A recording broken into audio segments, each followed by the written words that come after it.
Minister Richard Bruton for his very positive comments and stressing the need for urgency around this issue. The report of the joint Oireachtas Committee on Climate Action responding to the Citizens' Assembly report on climate change was formally launched on the 16th of April 2019. I believe that this report marks the beginning of a new era for climate policy in Ireland. The report represents all-party consensus on many of the tough and ambitious actions the government must take to address its international climate commitments and go beyond that to become a leader in tackling climate change globally. We as an Oireachtas have shown leadership, bringing all political groupings together to reach strong cross-party support for the practical recommendations outlined in our report. And there have been calls for this type of good practice on climate policy to be replicated across Europe. We know the science around climate change is becoming increasingly urgent. The IPCC special report on global warming of 1.5 degrees Celsius was the starkest warning yet that we're running out of time to address runaway climate change. In Ireland, we're beginning to see some of the initial effects of climate change through extreme weather, such as flooding affecting our homes, farms and businesses. Our citizens, and in particular our young people, are mobilising to demand stronger climate action to secure their future. Our Citizens' Assembly were clear in their call that Ireland must do more in addressing this existential threat. And in establishing the joint committee to look at the recommendations of the Citizens' Assembly and in producing our detailed report for action, the Oireachtas has shown that we are listening to Irish citizens, demonstrating that we take climate change extremely seriously and underlining that we must take strong and immediate action to address it. I'd like to take this opportunity to recognise the great work that the Joint Oireachtas Committee on Climate Action has done over the last 7 months. I'd like to commend my colleagues in the committee across all political groupings for their commitment to this process. Thanks to Deputies Mary Butler, Marcella Corcoran-Kennedy, Thomas Pringle, Eamon Ryan, Sean Sherlock, Breach Smith, Brian Stanley, Pat Deering, Timmy Dooley, Martin Hayden, John Lahart, Imelda Munster, Jack Chambers, Tom Neville and Carol Nolan. And thanks also to Senators Paul Daly, Maura Devine, Tim Lombard, Ian Marshall and Grace O'Sullivan. Our political party should be proud at reaching a strong consensus position on many of the tough actions the government must take for Ireland to play its part in fairly addressing climate change globally.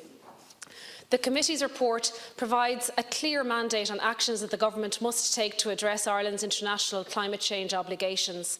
It is large and particularly detailed for an Oireachtas report, containing more than 40 priority recommendations for government and state agencies.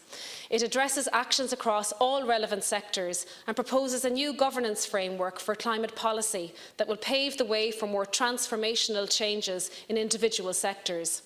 It also covers cross-cutting themes such as incentivising climate action, just transition, citizen engagement and education and communication.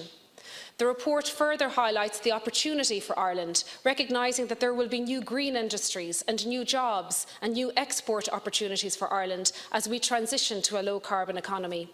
In our work, we've tried to make the report accessible to citizens, highlighting the opportunities and co-benefits from lower carbon living, such as cleaner air, more comfortable homes and healthier lifestyles.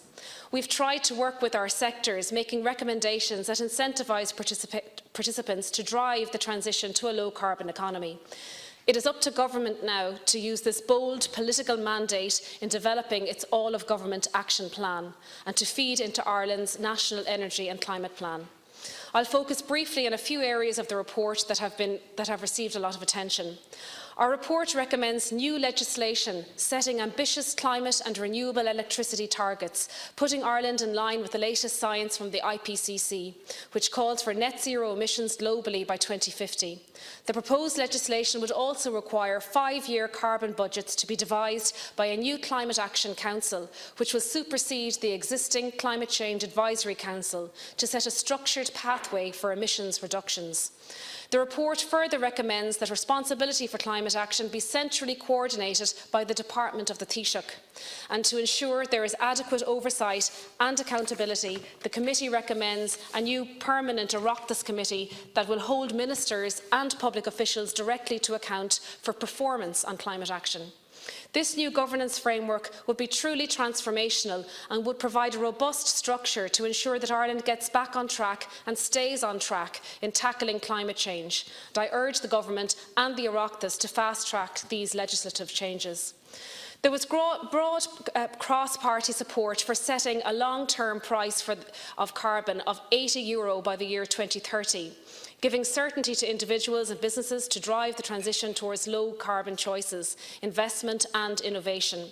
This should be accompanied by supports and incentives for climate action measures, including the protection of those vulnerable to fuel poverty. A public consultation was recommended to help to inform government's decision on whether to return the revenue to citizens equally as a carbon dividend or to spend in a targeted manner to address fuel poverty and support climate actions. Those who oppose any increase in the carbon price but criticise Ireland for not meeting its climate targets are pursuing a populist line that is not linked to the reality we face. The vast majority of our political parties recognise that increases in the price of carbon are necessary if we are serious about lowering our emissions trajectory. It would put an increasing cost on greenhouse gas emissions that reflects their social and environmental impact, encouraging businesses and citizens to pursue lower carbon choices. Increases must of course be balanced by enhanced incentives to support households and small businesses to decarbonise, such as grant schemes and low-interest loans. In addressing agricultural emissions, the committee was mindful of the importance of the sector to the rural economy, as well as the large proportion of emissions it currently represents. Members proposed that farmers should be encouraged and supported to engage in climate mitigation measures, some of which should be incentivised through the Common Agricultural Policy. We also recommended implementation of the Teagasc report in full, and on-farm measures to reduce emissions and improve the sustainability of farming in Ireland, including through agricultural diversification. Measures to reduce soil carbon emissions and better enhance the carbon sequestration potential of land were also proposed through, for example, sustainable forestry practices, maintaining hedgerows and re-wetting peatlands. The committee also recommended a national strategy for anaerobic digestion. The report acknowledged the urgent need to retrofit the majority of the housing stock in the state in order to reduce emissions from heating, and recommends a needs assessment to ascertain what is required to deliver the planned 45,000 homes per annum and to explore increasing that number to 75,000.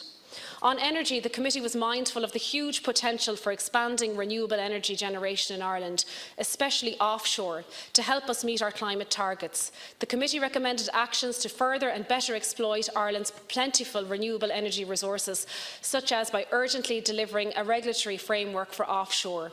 Our report also recommended measures to enable participation of citizens in large commercial projects, promote community-led projects and support microgeneration.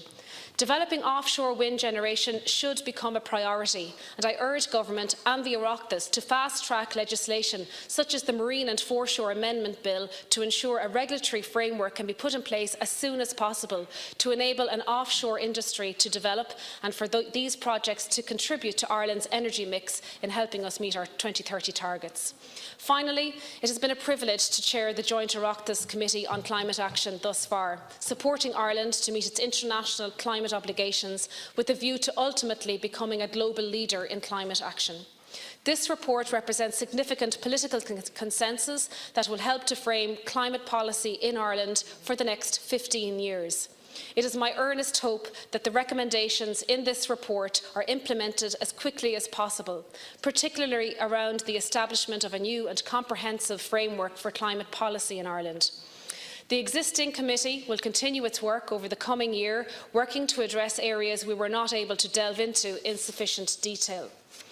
Let the committee's report be the start of the ambitious and immediate actions government will take to get Ireland back on track and to keep us on track in meeting our international climate change obligations. This is just the beginning, and the hardest job of reducing our emissions is yet to come. But with continued cross-party support and much work across government and all sections of our economy and society, I believe we can change the dial and ensure Ireland becomes a climate leader. Thank you.